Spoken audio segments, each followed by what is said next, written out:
Fala torcida vascaína, antes das notícias, se inscrevam no canal, curta o vídeo e ativa o sininho das notificações, siga também nosso Instagram, o Vascaíno da Bahia.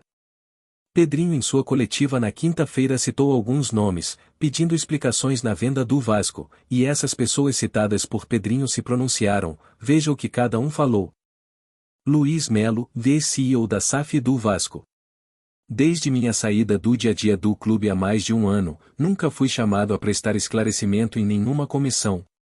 Importante ressaltar que a criação da SAF posterior venda 777 seguiu o rito previsto em estatuto e contou com a aprovação dos sócios e de comissões específicas do clube que aprovaram todas as etapas, além do apoio de parceiros estratégicos com experiência em transações similares, como KPMG, BDO, Grant Thornton e BMA Advogados. Depois que assumi como CEO e antes mesmo do processo de venda, o clube iniciou profunda reestruturação administrativa e financeira, com implementação de normas claras e de governança em vários departamentos, e apresentou visível melhora nos números ao longo dos anos.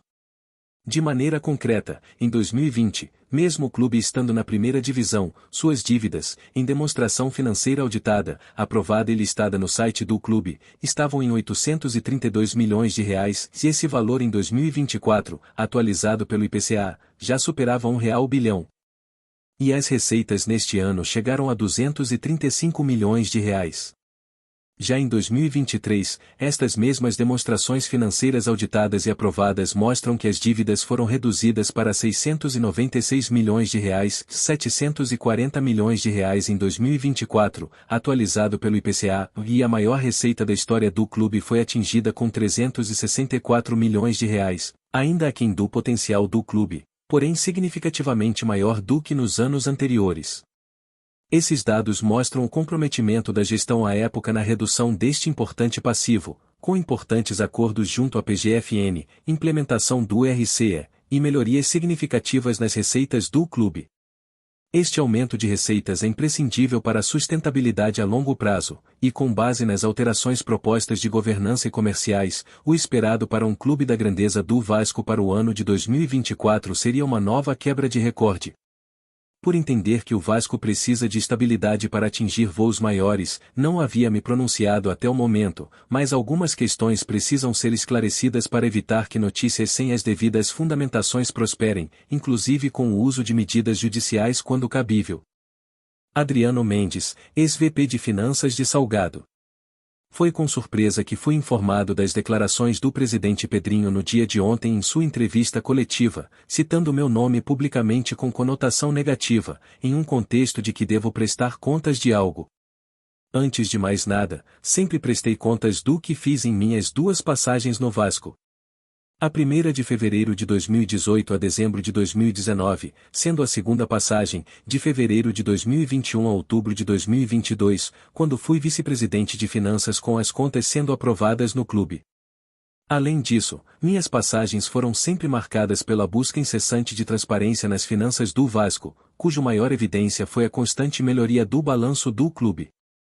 O clube era caracterizado por balanços sem confiabilidade no final de 2022, o que existia eram balanços extremamente transparentes e informativos, sem ressalvas e auditados por uma das 5 maiores empresas de auditoria do mundo. A melhor forma de prestação de contas de uma gestão financeira é um balanço transparente, muito informativo e validado por uma empresa especializada e renomada de auditoria, ou assim, não faz sentido falar, em qualquer contexto, de que não prestei contas das minhas passagens no clube.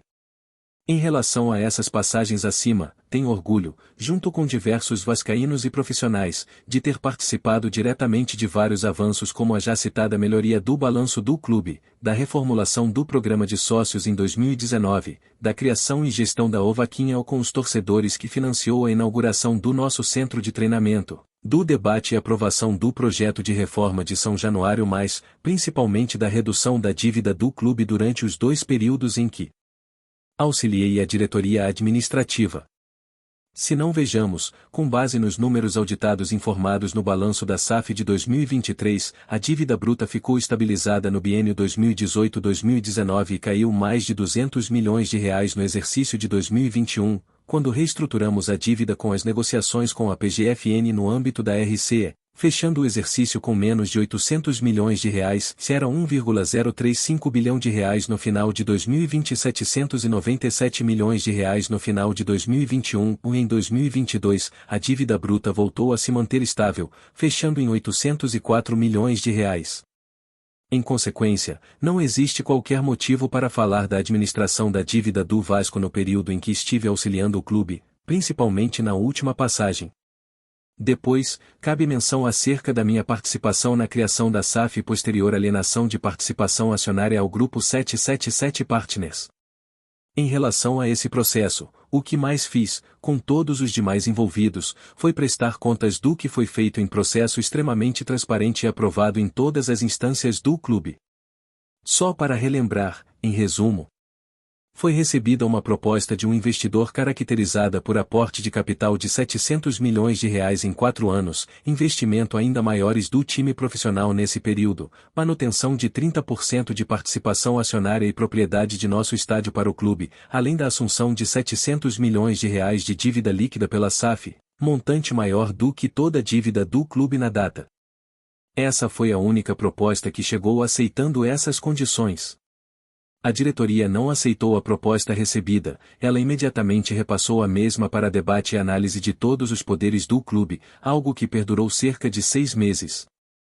Nesse período, uma comissão de 15 conselheiros, inclusive membro do Conselho Fiscal, analisou os contratos e todos os documentos referentes a 777 Partners, recomendando expressamente a aprovação da proposta em questão.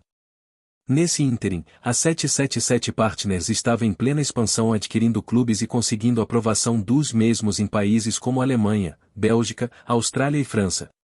Posteriormente, a proposta foi aprovada pelo Conselho Deliberativo e pelos sócios em Assembleia Geral com aproximadamente 80% de aprovação.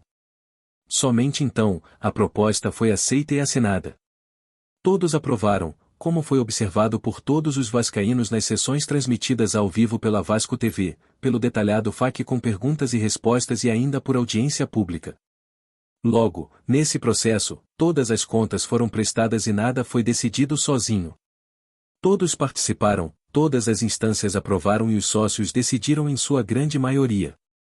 A diretoria foi assessorada por renomadas empresas como KPMG, BMA e BDO, além do processo final ter passado por due diligence por parte do investidor, realizada pela empresa americana Grant Thornton, sem qualquer óbice. E, até a descontinuidade do contrato, o que se viu, de acordo com os últimos números auditados conhecidos, constantes no balanço auditado da SAF de 31 de janeiro de 2023, apresentou um quadro financeiro que demonstrava a entrada de mais de 310 milhões de reais na SAF em aportes societários, pagamentos de salários e acordos de dívida em dia, redução do endividamento líquido para 740 milhões de reais, crescimento da receita de 135 milhões de reais para 364 milhões de reais e forte investimentos no time profissional de 164 reais. Milhões contra apenas 8 milhões de reais no último ano associativo na gestão do futebol. Assim, dados os últimos números conhecidos, a negociação com a SAF somente apresentou benefícios financeiros ao Vasco, em uma constatação sob a ótica estritamente financeira até o exercício de 2023, sem entrar em qualquer mérito jurídico ou de gestão.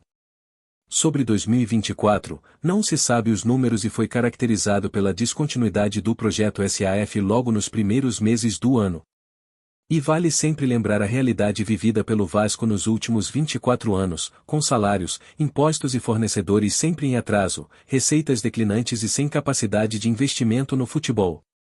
Como visto, sempre prestei contas em meus atos no clube, aprovados pelo Conselho Fiscal e Deliberativo, assim como os sócios. O nível do endividamento sempre foi reduzido em minhas passagens, conforme números auditados por algumas das maiores empresas de auditoria do mundo. Estou à disposição para colaborar em quaisquer esclarecimentos, desde que naturalmente tenha ciência prévia dos regulamentos e ordenamento do processo, além de acesso isonômico a todos os documentos correlacionados aos questionamentos. Por fim, que o Vasco consiga passar por mais esse momento difícil e que nós torcedores possamos finalmente viver um Vasco protagonista de forma sustentável. Júlio Brandt, ex-candidato à presidência do clube e ex-aliado de Pedrinho e da Sempre Vasco. Fiquei surpreso, assim como todos que conhecem minha história e atuação no clube, com o posicionamento do Pedrinho na coletiva de quinta-feira. Primeiro, porque nessa época estávamos no mesmo grupo. Eu era representante da Sempre Vasco na comissão da SAF, assim como outros que estão inclusive na atual gestão do Pedrinho, e nada era feito ou decidido sem o conhecimento, alinhamento e consentimento do grupo. Segundo, porque não tinha nenhuma capacidade de decisão. Era da oposição à gestão. Nosso papel não era tomar decisões, mas fazer um acompanhamento responsável do tema. Na época, inclusive, coloquei e propus alternativas de SAF ao Jorge Salgado e sua equipe, como noticiado, inclusive, pelo GE. Sempre estive disposto a ajudar o clube, independente da gestão. O exemplo disso foi que este ano atuei diretamente para ajudar na captação do maior patrocínio da história do clube, que tem ajudado no fechamento das contas nesse momento desafiador, como dito pelo próprio CEO da SAF. A apuração que está sendo feita é importante, fundamental e tem meu apoio. Fui convidado, confirmei presença, mas foi desmarcada pela organização e ainda não conseguimos conciliar uma nova data. Especialmente, para entender erros e acertos, melhorar o processo para a próxima venda que já está prometida pelo presidente. Mas não pode virar palco de perseguição política visando a próxima eleição. Roberto Duque Estrada, ex-segundo vice-geral de Salgado. Eu tenho muita tranquilidade porque não participei de negociação nenhuma de contrato. Nem eu nem Osório participamos. Quem negociou o contrato foram Jorge Salgado, Adriano Mendes Oio e Luiz Omelo, em termos de negociação. O que eu fiz como vice-presidente e advogado foi participar e presidir a comissão do Conselho Deliberativo que examinou os contratos quando já estavam negociados, e a comissão aprovou os contratos. Foi uma comissão bastante representativa porque tinha gente de todas as correntes políticas, entendeu? E foi muito técnica. O contrato é maravilhoso. Entre as SAFs, é o melhor contrato que tem. 700 milhões de reais de aporte, 700 milhões de reais em dívidas, quinto maior orçamento, não distribuir dividendos se não performar. Tem que olhar 2777, vá 777 de quando Juan Arciniegas era o responsável pelo futebol e a 777 de depois que ele saiu. Enquanto ele estava lá, estava indo tudo direito. Ele saiu justamente porque tinha divergência com o Josh com relação a comprar outros clubes. Ele não queria o Hertha Berlim, por exemplo. E os caras insistiram. O contrato foi aprovado por quase 80% dos sócios. E não estou vendo ele, Pedrinho, ou buscando aprovação nenhuma de sócio para qualquer coisa. Carlos Roberto Osório, ex-VP de Salgado. Fui chamado pela comissão em agosto, compareci, e dei todas as informações que solicitaram. Me coloquei à disposição para prestar qualquer informação adicional que necessitassem. Em nenhum momento disseram que sou investigado.